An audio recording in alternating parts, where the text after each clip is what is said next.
Ayə zid gəlir axı bir-birinə. Burada deyir, heç kim onu görə bilməz, orada deyir, görəcəklər. Necə oldu bu? İkisi də Allahın sözü, ikisi də Quran-ı Kərimin ayəsidir, amma zahiri baxımdan baxırsan ki, bir-birinə ziddir.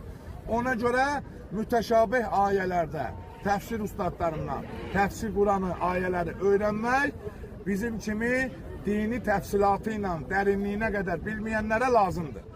Yoxsa bir aylarıq ki, ağlımıza gələn təfsiri veririk Quran-ı Kərimə. Allah Teala bizi özündən dinə təfsir verənlərdən qərar verməsin.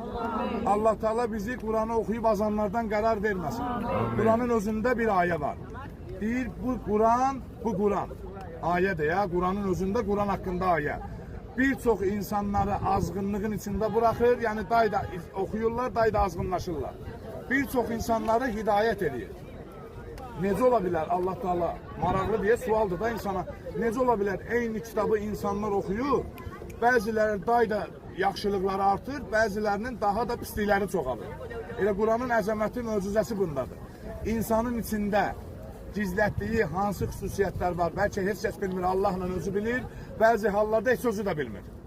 Avtobusda bu barədə danışacağım. Mümkün insanda elə xislət olsun ki, aparıb insanı imam, peyğəmbər qatil eləsin. Amma insan özündən xəbərsiz olsun ki, onda elə